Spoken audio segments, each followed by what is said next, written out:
Did you know a judge just ordered Donald Trump and his business empire to pay more than $350 million in penalties after officially ruling that years of financial statements were built on fraud? Not rumors, not political talking points, a real courtroom ruling. According to the court, Trump and his company inflated property values by billions of dollars while dealing with banks and insurance companies. And the most shocking part, his own sons, Donald Trump Jr. and Eric Trump, were pulled directly into the case right alongside him. The empire that once looked untouchable is suddenly under a legal microscope, dollar by dollar. For decades, Donald Trump sold the image of unstoppable wealth, gold towers, luxury resorts, billion-dollar branding. But behind the image, investigators say the numbers told a very different story. One property was allegedly valued at more than 2,000% higher than official estimates. Another apartment was reportedly listed at nearly 3 times its actual size. And when former insider Michael Cohen first exposed these claims years ago, many people laughed it off. Now a judge has looked at the evidence and declared the fraud claims real in a court of law. But this story goes far beyond one courtroom decision, because when banks stop trusting an empire built on image, everything starts shaking. Business deals slow down, partners panic, lawyers swarm.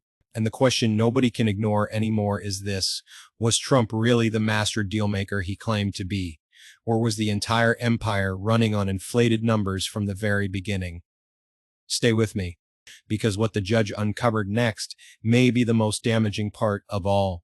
This is the moment everything changed for Donald Trump. For years, he survived controversy by calling every investigation a witch hunt, every accusation fake news, and every critic politically motivated. But this time was different. This time, it wasn't a television debate, a campaign rally, or anonymous leaks in the media. It was a judge sitting in a New York courtroom officially ruling that Donald Trump and the Trump Organization committed fraud. That single word fraud hit harder than any headline because it came with legal weight, evidence, and financial consequences that are impossible to ignore. Judge Arthur Engoron concluded that Trump and his company repeatedly inflated the value of their assets while dealing with banks and insurance companies. According to the ruling, these weren't harmless exaggerations or optimistic estimates. The court said the numbers were massively overstated, sometimes by unbelievable amounts, helping Trump secure better loans, lower insurance costs, and stronger financial advantages. In simple terms, the bigger the empire looked on paper, the easier it became to get favorable treatment from powerful financial institutions. What makes this ruling so devastating is that the judge didn't wait for a full dramatic trial to decide the core fraud issue. The evidence was considered so overwhelming that liability was already established before the final penalties phase even began. That is extremely rare in a case this massive, and suddenly, the image Trump spent decades building, the unbeatable billionaire, the genius dealmaker, the king of luxury real estate, began cracking in public view. Because once a court officially labels your business practices fraudulent, the damage goes far beyond money. It attacks the very foundation of trust, reputation, and power that the empire was built on. Out of all the properties connected to Donald Trump, none shocked the court more than Mar-a-Lago. This wasn't just another luxury estate. Mar-a-Lago was the crown jewel of Trump's image, the place constantly shown in magazines, political events, and billionaire lifestyle headlines. But according to the court, the numbers attached to this property became one of the clearest examples of alleged financial manipulation. For years, Trump's financial statements reportedly valued Mar-a-Lago at hundreds of millions of dollars, sometimes as high as over $600 million. But local tax assessors valued the same property dramatically lower, closer to around $20 million to $30 million during certain periods. That difference wasn't small, it was enormous. Investigators argued that Trump ignored restrictions attached to the property and presented it to lenders as far more valuable than experts believed it actually was, and this is where the story becomes explosive. Banks and insurers rely heavily on these valuations when deciding how much money to lend and what terms to offer. A property appearing massively valuable can unlock easier loans, better interest rates, and stronger financial leverage. In other words, if the numbers grow larger on paper, the financial doors open wider. The judge described some of these valuation gaps as so extreme they shocked the conscience.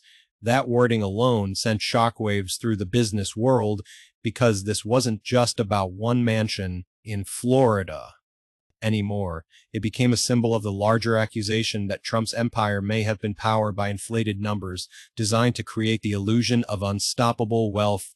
Then came one of the most embarrassing details in the entire case: the controversy surrounding Trump Tower's famous triplex apartment in Trump Tower. For years, Donald Trump described this penthouse as one of the most luxurious properties in America, covered in gold finishes, marble, and billionaire-level extravagance. But according to investigators, the real scandal wasn't the design, it was the size. Trump's financial statements reportedly claimed the apartment was nearly 30,000 square feet, but investigators discovered the actual size was closer to 11,000 square feet. That's not a tiny mistake or a typo. That's almost 3 times larger than reality. And in Manhattan real estate, square footage changes everything. The bigger the property appears, the more valuable it becomes on paper. Experts estimated that this single exaggeration added over $100 million to Trump's claimed net worth. Think about that for a second. Just changing the apartment size on financial documents allegedly created massive artificial wealth out of thin air. To everyday people, it would be like selling a small family home while falsely claiming it's a luxury mansion. What made this situation even worse was how confidently these numbers appeared in official financial statements year after year. The court argued these were not random accounting errors. They were part of a consistent pattern where assets repeatedly became far more valuable whenever financial advantages were on the line. And suddenly, one question started haunting the entire case. If something as basic as square footage could allegedly be inflated this dramatically, how many other numbers inside the empire were also exaggerated? At the center of this entire case is one critical question: why would anyone inflate property values in the first place? According to the court, the answer was simple: money, power, and leverage. Investigators argued that Donald Trump and the Trump Organization used inflated financial statements to make the business appear far richer and more stable than it actually was. And that image opened doors. When banks review loan applications, they look closely at assets, net worth, and collateral. The larger and stronger a business appears on paper, the safer it looks to lenders. That can lead to lower interest rates, larger loans, and easier approval for massive deals. Insurance companies work similarly. Higher valued assets can influence coverage terms and financial negotiations. According to the ruling, Trump's company allegedly understood this system perfectly and used exaggerated numbers to gain financial advantages for years. The shocking part is how simple the alleged strategy appeared. When seeking loans or business benefits, property values allegedly skyrocketed. But when taxes entered the picture, some properties reportedly became worth far less. Critics described it as having 2 different versions of reality, one for impressing banks and another for reducing tax burdens. The judge made it clear that this wasn't just aggressive business behavior. The court viewed it as a repeated pattern of deception that affected major financial institutions and undermined trust in the system itself. And once that trust disappears, everything changes. Because billion-dollar business empires don't run on concrete and glass alone. They run on confidence. The moment banks begin questioning the truth behind the numbers, even the strongest-looking empire can suddenly start feeling unstable. Long before judges, lawsuits, and massive financial penalties entered the picture, one man was already sounding the alarm: Michael Cohen. For years, Cohen worked inside Donald Trump's inner circle as his personal lawyer and fixer.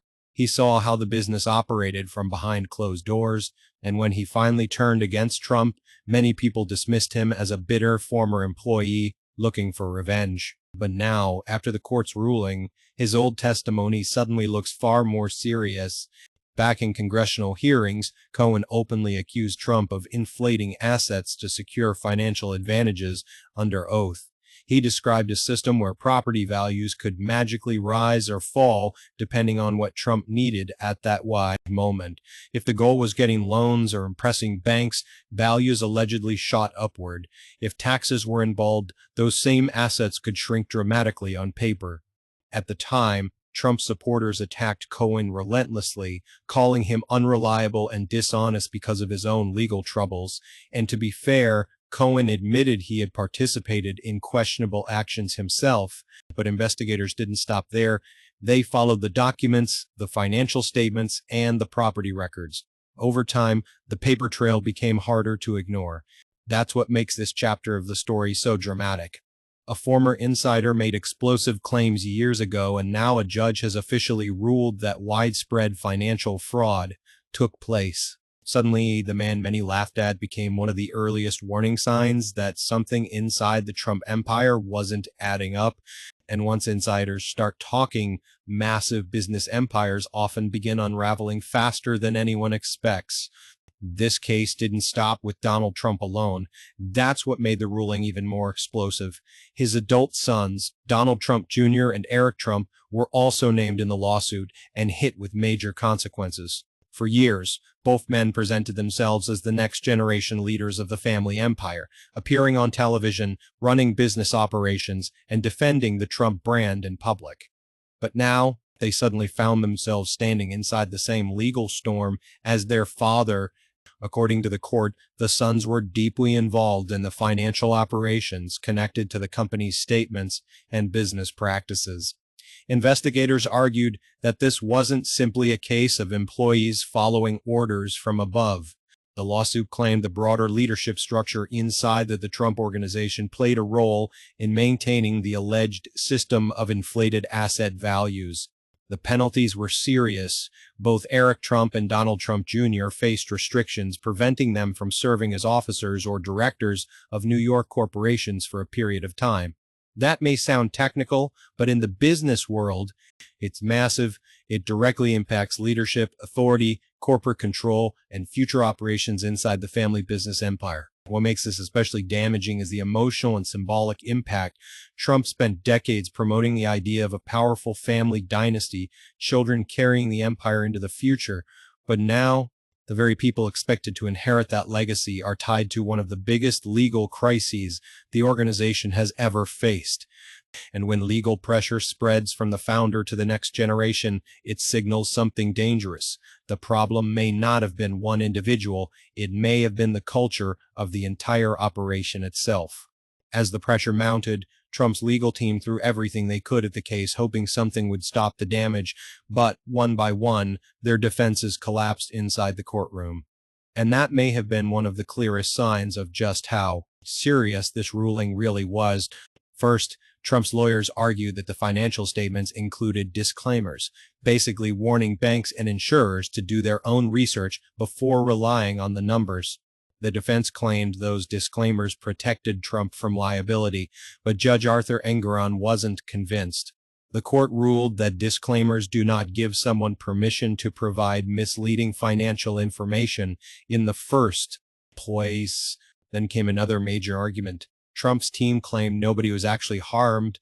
They argued that banks still made money and loans were repaid successfully, but the judge rejected that reasoning too. According to the court, the issue wasn't just whether lenders lost money, it was about protecting the integrity of the financial system itself. If companies can freely manipulate numbers without consequences, trust in business reporting collapses. The defense also tried using the statute of limitations, arguing some allegations were too old to prosecute. Again, the judge pushed back, stating that many of the financial statements continued being used over time. Perhaps the most humiliating moment came when the judge sanctioned some of Trump's lawyers financially for repeating arguments that had already been rejected earlier in the case. That's extremely unusual and sent a powerful message to everyone watching. The court had lost patience. And once a judge starts dismissing nearly every defense strategy, the atmosphere changes completely. It stops looking like a fight the defendant can win and starts looking like damage control. The courtroom penalties are massive on their own, but the real danger for Donald Trump may go far beyond the judge's ruling, because in the business world, reputation is almost as valuable as money. Once banks, investors, and business partners lose confidence in an empire, the damage can spread quietly and rapidly behind the scenes.